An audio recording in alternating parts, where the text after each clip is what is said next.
ನಿರ್ಭಯ ಅತ್ಯಾಚಾರ ಪ್ರಕರಣ, ಪ್ರತಿಭಾ ಅತ್ಯಾಚಾರ ಪ್ರಕರಣಗಳು ಇನ್ನೂ ನಮ್ಮ ಮನಸ್ಸಿನಿಂದ ಮಾಸಿಲ್ಲ. ಇಂತಹ ಘೋರ ಘಟನೆಗಳ ಮಧ್ಯೆ ಮತ್ತೊಂದು ಗ್ಯಾಂಗ್ ರೇಪ್ ಬೆಂಗಳೂರಿನಲ್ಲಿ ನಡೆದಿದೆ. ಈ ಮೂಲಕ ರಾಜಧಾನಿ ಎಷ್ಟು ಸೇಫ್ ಅನ್ನೋದು ಪ್ರಶ್ನೆಯಾಗಿ ಎದುರಾಗಿದೆ.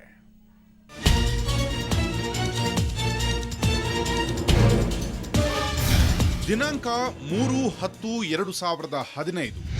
ಸ್ಥಳ ಮಡಿವಾಳ ಜಂಕ್ಷನ್. ಸಮಯ ರಾತ್ರಿ 11:15.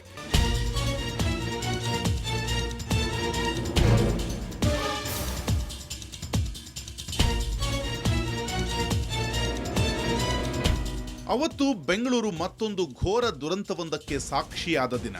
ದೆಹಲಿಯ ನಿರ್ಭಯ ಅತ್ಯಾಚಾರ, ಬೆಂಗಳೂರಿನ ಕಾಲ್ ಸೆಂಟರ್ ಉದ್ಯೋಗಿ ಅತ್ಯಾಚಾರ ಪ್ರಕರಣ ನಮ್ಮ ಕಣ್ಣೆದುರಿಗೆ ಹಾಗೆ ಉಳಿದಿದೆ. ಇಂತಹ ಘೋರ ಕೃತ್ಯಗಳು ಇನ್ನೂ ಜನರ ಮನಸ್ಸಿನಿಂದ ಮಾಸುವ ಮುನ್ನವೇ ಅಕ್ಟೋಬರ್ 3ರ ರಾತ್ರಿ ಮತ್ತೊಂದು ಕರಾಳತೆಗೆ ಬೆಂಗಳೂರು ಸಾಕ್ಷಿಯಾಗಿದೆ. ಎಲೆಕ್ಟ್ರಾನಿಕ್ ಸಿಟಿಯಲ್ಲಿ BPO ಕಚೇರಿಯಲ್ಲಿ ಕೆಲಸ ಮಾಡ್ತಿದ್ದ ಮಹಿಳೆಯೊಬ್ಬಳು ಕಾಮ ಪಿಪಾಸುಗೆ ಬಲಿಯಾಗಿದ್ದರು.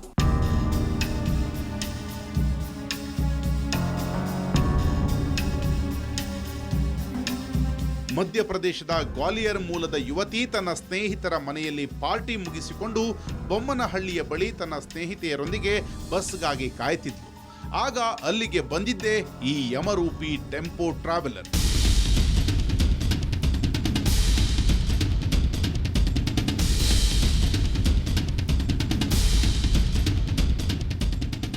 ಬಿಳಿ ಬಣ್ಣದ ಟೆಂಪೋ ಟ್ರಾವೆಲರ್ ಯುವತಿಯನ್ನ ಡ್ರಾಪ್ ಕೊಡಲು ಮುಂದಾಗಿದೆ. ಬೊಮ್ಮನಹಳ್ಳಿ ಜಂಕ್ಷನ್ನಿಂದ ಸಿಲ್ಕ್ ಬೋರ್ಡ್ ಸಿಗ್ನಲ್ವರೆಗೂ ಡ್ರಾಪ್ ನೀಡಲು ಮುಂದಾಗಿದೆ. ಟಿಟಿಯಲ್ಲಿ ಯಾರೂ ಇರದಿದ್ದದನ್ನ ಕಂಡ ಯುವತಿಯ ಸ್ನೇಹಿತೆ ಹೋಗುವುದು ಬೇಡ ಎಂದಿದ್ದಾಳೆ. ಆದರೆ ಬೇಗ PG ಸೇರುವ ಭರಾಟೆಯಲ್ಲಿ ಆ ಟಿಟಿ ಹತ್ತಿದ್ದಾಳೆ. ಟೆಂಪೋದಲ್ಲಿರುವುದು 3, ಒಬ್ಬ ಡ್ರೈವರ್, ಕ್ಲೀನರ್ ಮತ್ತು ಆ ಯುವತಿ.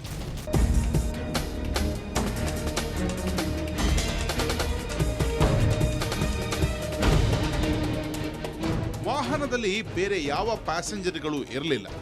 ಇಬ್ಬರು ವಯಸ್ಕ ಹುಡುಗರು. ಯುವತಿಯ ಮೇಲೆ ವ್ಯಾಮೋಹಕ್ಕೆ ಬಿದ್ದ ಆ ದುಷ್ಕರ್ಮಿಗಳು ಸಿಲ್ಕ್ ಬೋರ್ಡ್ ಜಂಕ್ಷನ್ ಬಂದರೂ ಸ್ಟಾಪ್ ಕೊಡಲಿಲ್ಲ. ಆಗ ಯುವತಿಗೆ ಗೊತ್ತಾಯಿತು ತಾನು ಅಪಾಯದಲ್ಲಿ ಸಿಲುಕಿದ್ದೇನೆ ಎಂದು.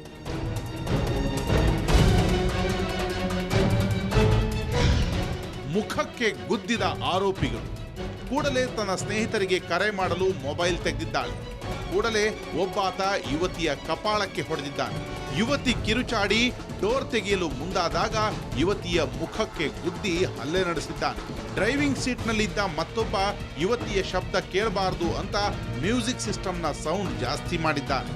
ದೊಮ್ಲೂರಿನ ನಿರ್ಜನ ಪ್ರದೇಶಕ್ಕೆ ಕರೆದೊಯ್ದು ತಮ್ಮ ಕಾಮದಾಹ ತೀರಿಸಿಕೊಂಡಿದ್ದಾರೆ.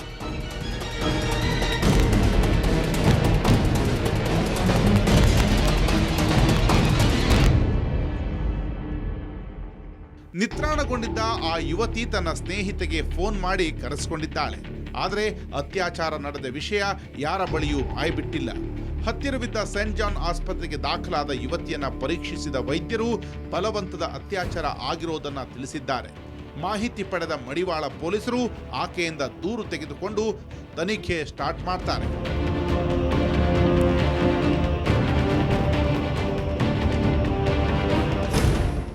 ಪ್ರಕರಣ ದಾಖಲಿಸಿಕೊಂಡ ಪೊಲೀಸರು ಆರೋಪಿಗಳನ್ನು ಹಿಡಿದಿದ್ದು ಮಾತ್ರ ಸಾಹಸವೇ ಸರಿ. ಯಾವುದೇ ಕ್ಲೂ ಇಲ್ಲದ ಈ ಕೇಸ್ನಲ್ಲಿ ಆರೋಪಿಗಳ ಜಾಡಿ ಹಿಡಿದು ಹೊರಟ ಪೊಲೀಸರ ಕಾರ್ಯಾಚರಣೆಗೆ ಹ್ಯಾಟ್ಸ್ ಆಫ್ ಹೇಳಲೇಬೇಕು. ಪೊಲೀಸರ ಕಾರ್ಯಾಚರಣೆ ಹೇಗಿತ್ತು, ಆರೋಪಿಗಳು ಸೆರೆ ಸಿಕ್ಕ ರಹಸ್ಯ ಎಂಥದ್ದು, ನೀವೇ ನೋಡಿ.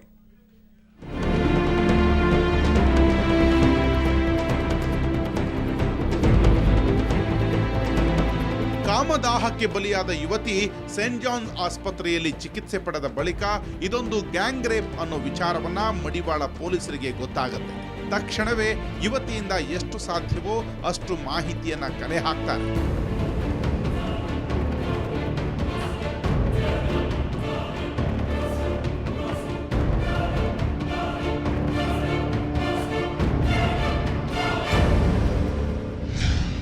ಟಿಟಿ ನಂಬರ್ ಅಸ್ಪಷ್ಟ.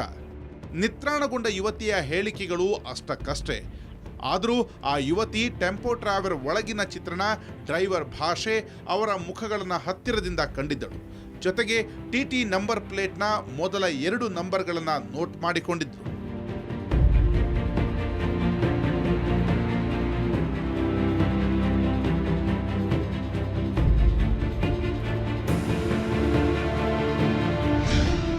ಯುವತಿ ಪೊಲೀಸರಿಗೆ ಕೊಟ್ಟ ಟಿಟಿ ನಂಬರ್ ಕನ್ಫ್ಯೂಸ್. 1853 ಅಥವಾ 1863 ನಂಬರ್ ಇರಬಹುದು. ಅಂದಹಾಗೆ ಅಕ್ಟೋಬರ್ 6ರಂದು ಜರ್ಮನಿ ಚಾನ್ಸಲರ್ ಆಂಜೆಲಾ ಮಾರ್ಕೆಲ್ ಮತ್ತು ಪ್ರಧಾನಿ ನರೇಂದ್ರ ಮೋದಿ ಬೆಂಗಳೂರಿಗೆ ಭೇಟಿ ನೀಡಿದರು. ಅಂತಹ ಸಂದರ್ಭದಲ್ಲಿ ಬೆಂಗಳೂರಿಗೆ ಮಹಿಳೆಯರ ರಕ್ಷಣೆಯ ಸಂಬಂಧ ಚರ್ಚೆಯಾದರೆ ಸರ್ಕಾರದ ಮಟ್ಟಿಗೂ ದೊಡ್ಡ ನಾಚಿಕೆಗೇಡಿನ ಸಂಗತಿ. ಹೀಗಾಗಿ ಆರೋಪಿಗಳನ್ನು ಹಿಡಿದೇ ತೀರಬೇಕೆಂದು ಖುದ್ದು ಸಿಎಂ ಸಿದ್ದರಾಮಯ್ಯ, ಪೊಲೀಸ್ ಆಯುಕ್ತ ಮೇಘರಿಕ್ ಮತ್ತು ಡಿಸಿಪಿ ರೋಹಿಣಿ ಸೇಪಾಟ್ ಅವರಿಗೆ ಒತ್ತಡ ಹೇರಿದರು.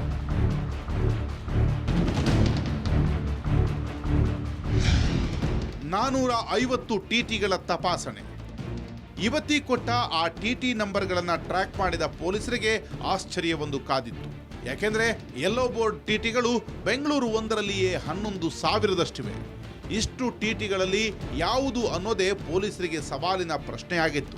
ಜೊತೆಗೆ ಯುವತಿ ಕೊಟ್ಟ ಟಿಟಿ ನಂಬರ್ 1863, ಈ ನಂಬರ್ ಟ್ರೇಸ್ ಮಾಡಿದ ಪೊಲೀಸರಿಗೆ ಕೊಂಚ ನಿರಾಳವಾಗಿತ್ತು. ಅದು KA03 B1863 ಸಂಖ್ಯೆಯ ಟಿಟಿ. ಆದರೆ ಯುವತಿ ಕೊಟ್ಟ ದೂರಿನ ಸಂಖ್ಯೆಯ ಟಿಟಿ ಆದರೂ ರೇಪ್ ನಡೆದ ಟಿಟಿ ಅದಾಗಿರಲಿಲ್ಲ.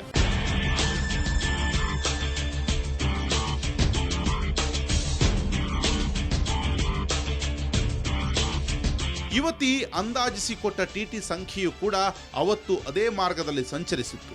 ಆದರೆ ಯುವತಿ ಟಿಟಿ ಒಳಭಾಗದಲ್ಲಿದ್ದ ಸೀಟುಗಳ ವ್ಯವಸ್ಥೆಯು KA03 B1863 ಈ ವಾಹನಕ್ಕಿರಲಿಲ್ಲ. ಜೊತೆಗೆ ಆ ಟೆಂಪೋ ಟ್ರಾವೆಲ್ನಲ್ಲಿ ಡ್ರೈವರ್ ಮತ್ತು ಕ್ಲೀನರ್ನನ್ನ ಆಕೆಯ ಮುಂದೆ ತಂದು ನಿಲ್ಲಿಸಲಾಗಿತ್ತು. ಯುವತಿ ಅವರಲ್ಲ ಅಂದ ಕೂಡಲೇ ಪೊಲೀಸರಿಗೆ ಮತ್ತೆ ತಲೆನೋವು ಶುರುವಾಯಿತು. ಇದಾದ ಮೇಲೆ ಪೊಲೀಸರು ಒಂದು ನಿರ್ಧಾರಕ್ಕೆ ಬರ್ತಾರೆ. ಯುವತಿ ಅವತ್ತಿನ ಪರಿಸ್ಥಿತಿಯಲ್ಲಿ ಕೊಟ್ಟ ನಂಬರಿನ ಅಂದಾಜಿನ ಮೇಲೆ ಕೊಟ್ಟ ನಂಬರ್ ಆಗಿರುತ್ತದೆ. ಮೊದಲ 2 ಸೀರೀಸ್ ನಂಬರ್ ಒಂದೇ ಆಗಿರುತ್ತದೆ. ಅದೇ ಕೊನೆಯ 2 ನಂಬರ್ಗಳು ಗ್ಯಾರಂಟಿ ಇರುವುದಿಲ್ಲ. ಹೀಗಾಗಿ ಕೊನೆಯ ನಂಬರ್ ಉಲ್ಟಾ ಆಗಿರಬಹುದಾ ಅನ್ನೋ ನಿಟ್ಟಿನಲ್ಲಿ ಯೋಚನೆ ಮಾಡಿದಾಗ ಸಿಗುತ್ತೆ ಒರಿಜಿನಲ್ ಟಿಟಿ.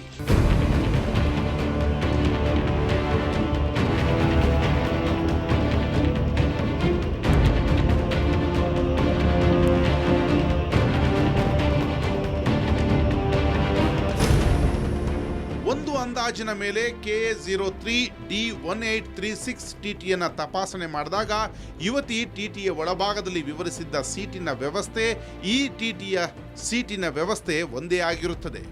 ಚಿಕ್ಕಮಗಳೂರು ಮೂಲದ ಈ ಟಿಟಿ ಶಿವಾನಂದ್ ಎಂಬುವರಿಗೆ ಸೇರಿದ್ದಾಗಿರುತ್ತೆ. ಡ್ರೈವರ್ಗಳು ಮಾತ್ರ ಅತ್ಯಾಚಾರದ ವಿಷಯವನ್ನ ಒಪ್ಪಿಕೊಳ್ಳಿಲ್ಲ. ಈ ಪೈಕಿ ಒಬ್ಬಾತ ಅವತ್ತು ಆಸ್ಪತ್ರೆಗೆ ಹೋಗಿ ಚಿಕಿತ್ಸೆ ಪಡೆದಿರ್ತಾನೆ. ಆಸ್ಪತ್ರೆಗೆ ಹೋದ ಉದ್ದೇಶವನ್ನ ಫೈಂಡ್ ಔಟ್ ಮಾಡಿದ ಪೊಲೀಸರು ನೆಮ್ಮದಿಯ ನಿಟ್ಟುಸಿರು ಬಿಡ್ತಾರೆ. ಅವರಿಬ್ಬರನ್ನು ಎತ್ತಾಕೊಂಡು ಬಂದ ಮಡಿವಾಳ ಪೊಲೀಸರು ಆ ಯುವತಿಯ ಮುಂದೆ ನಿಲ್ಲಿಸಿದಾಗ ಯುವತಿ ಅತ್ಯಾಚಾರವೆಸಗಿದ್ದ ಈ ದುಷ್ಕರ್ಮಿಗಳನ್ನ ಕಂಡು ಹಿಡಿತಾಳೆ. ಈ ಮೂಲಕ ಪೊಲೀಸರ ಮಾಸ್ಟರ್ ಮೈಂಡ್ಗೆ ಸಕ್ಸಸ್ ಸಿಗುತ್ತೆ.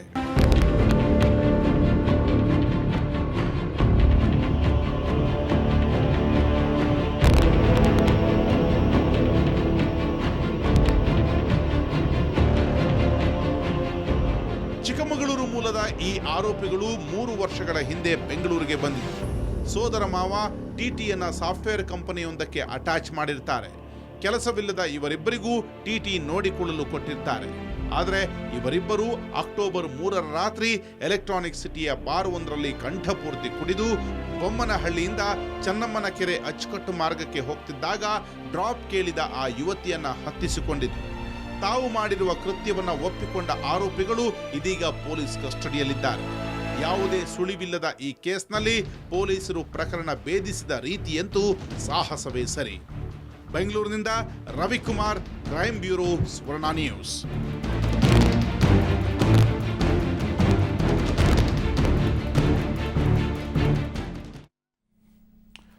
ಒಂದೆಡೆ ಈ ಪ್ರಕರಣವನ್ನು ಪೊಲೀಸರು ಭೇದಿಸಿದ್ದು ಶ್ಲಾಘಾರ್ಹ ಕಾರ್ಯವಾದರೂ ಕೂಡ ಇಂತಹ ಪ್ರಕರಣಗಳು ಸಂಭವಿಸಿರುವುದು ಮಾತ್ರ ಬೆಂಗಳೂರಿನ ಘನತೆಗೆ ತಕ್ಕುದಾದುದಲ್ಲ. ಬೆಂಗಳೂರು ಎಷ್ಟು ಸೇಫ್ ಮತ್ತು ನಾವು ನಮ್ಮ ಮಟ್ಟಿಗೆ ಎಷ್ಟು ಸೇಫ್ ಆಗಿರಬೇಕು, ಅದರ ರಕ್ಷಣೆಯನ್ನು ನಾವೇ ಎಷ್ಟರ ಮಟ್ಟಿಗೆ ತೆಗೆದುಕೊಳ್ಳಬೇಕು ಅನ್ನುವಂಥ ಎಚ್ಚರಿಕೆಯನ್ನು ಕೂಡ ಈ ಪ್ರಕರಣದಿಂದ ನಾವು ಮನಗಾಣಬೇಕು. ಇದೇ ಈ ಹೊತ್ತಿನ ವಿಶೇಷ. ನೇರ, ದಿಟ್ಟ, ನಿರಂತರ ಸುದ್ದಿಗಾಗಿ ನೋಡ್ತಾ ಇರಿ ಸುವರ್ಣ ನ್ಯೂಸ್.